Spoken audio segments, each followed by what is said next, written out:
A trainer's journey begins at the age of 10, when they choose their very first Pokemon out of 3. That includes 3 different types: grass, fire, and water.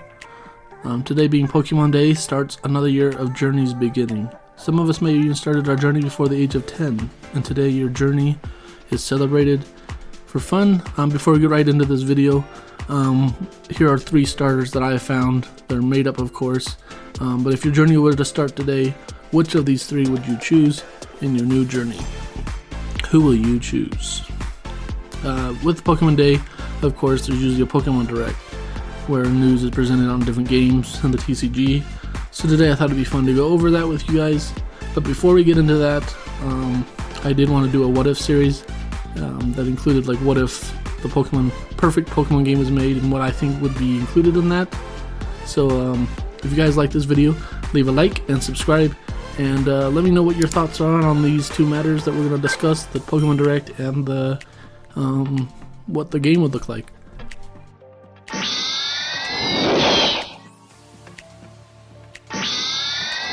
So of course this portion of the video was not filmed during Pokemon Day. It was right before, has not came out yet, but I just thought it would be fun to dive into something I hope the direction of the games continue to go into.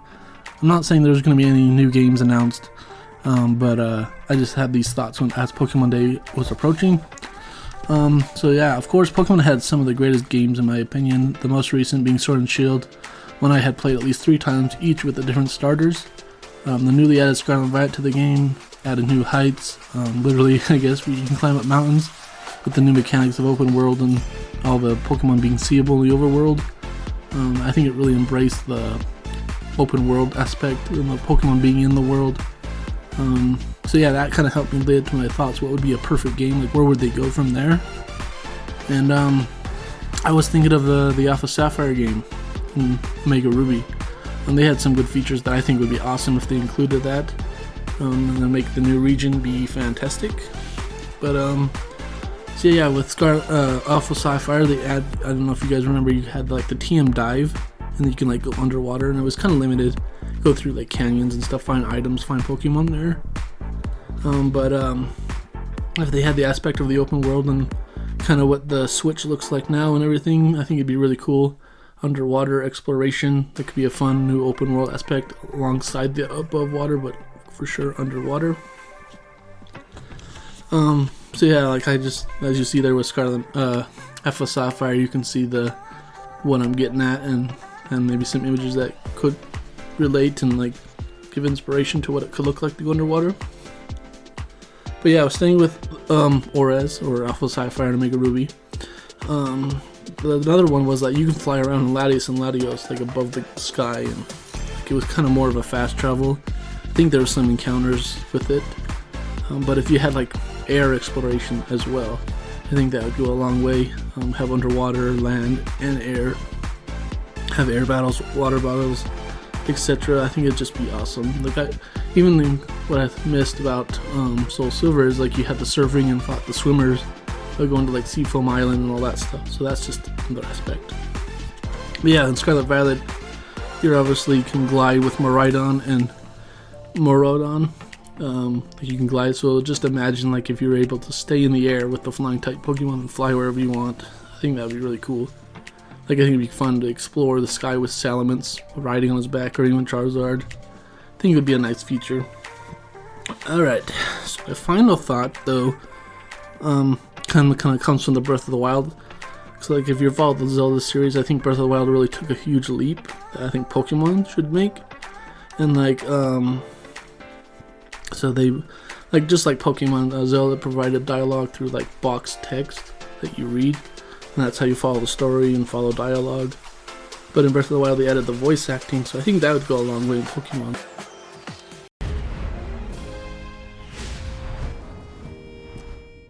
Impressive, I know. Very few can achieve a mastery of the sky. Yet like, even in Scarlet Violet I noticed that they had the words, or the mouth like matched the words. Why? Of what they would have said that they're saying in the box. I think it's like pretty much there, just add the voice behind it. And I think the voice acting would go a long way in Pokemon.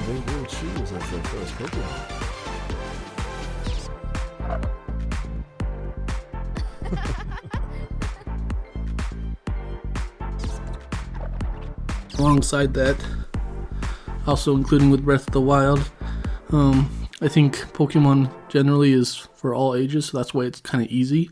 But Breath of the Wild added like a master mode, which was harder and gave better gameplay for more experienced players. So I think that would go a long way as well. If you added like a harder mode for Pokemon and made it even more competitive, more strategic, like competitive play. I mean, that's kind of overkill, but just that sort of vibe that where you have to have more strategy. It's going to be harder. It's not going to be super easy. So you have to kind of think through your attacks. Like, just because you have the type weak strength against it doesn't mean it's going to be at work, because they might have attack that's strong against you. So yeah, that's kind of from. I never played Ultra Sun and Ultra Moon, but Sheev from far away has told me that it was harder than it. So I think if you take that plus the master mode aspect, it might be where it works well. And then just with that, I think if the kind of make the open world better is that you'll be able to go wherever you want, whenever you want. Like also in Breath of the Wild, you notice if the more hearts you get, the goblins and different monsters get stronger. Like they changed red to blue to white and black, so it gets harder the more hearts you get. So I think if you can do a scaling aspect with Pokemon as well, like if you can go to any gym. When you beat that gym, all the Pokemon in the whole region get stronger to your level, and whatever gym you choose next matches that level. So there's different scenarios.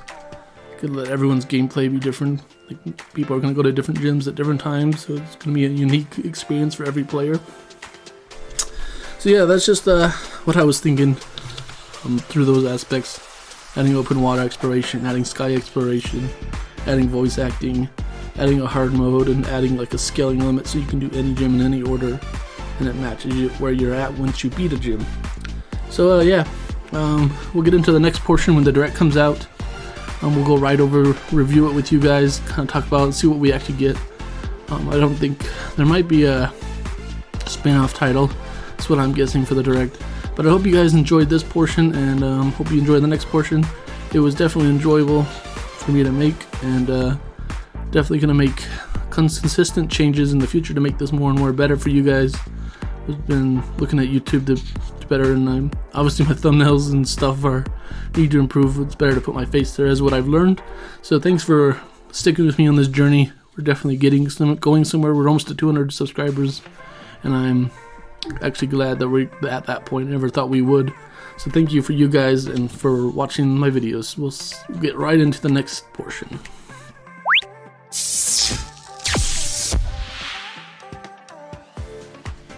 What's up, guys? I hope you guys enjoyed the direct. I just took some little clips that I was going to talk about, and I wrote down some notes so I can talk about it. And I did want to open some packs. We got 2 Silver Tempests and 2 Shining Fates. But yeah, we'll just get right into it. The first thing I wanted to talk about was Pokemon Worlds, like being in Japan. Like, I guess I thought it wasn't there before, but they said it was the very first time. So I think that's kind of cool. Makes me want to go. So I can go to the Pokemon Center Japan, just experience Pokemon Worlds. I think it would be a fun thing to do, make a video out of it and whatnot. So I'll see what comes our way. It's in August, of course. I would like to make it if I can. But it is Japan, so it's kind of far away from me. Very nice model uptick. But yeah, other than that, like Pokemon Worlds would be fun to watch anyway on the YouTube channel that they do, the streaming, whatnot. So I think it would be exciting to do that. And the next thing, something that I thought was pretty awesome, I didn't see it coming, was the Pokemon Classic thing. It had like the game board with the fancy damage counters. Had the new old cards coming back in a new fashion, so you can play the old, play it with old school cards. I know some people that I've played with before said they prefer the old way, so maybe that's a way you can do it. All the old cards will be available to make the decks that they had before with the Charizard and stuff, so I think it'd be cool.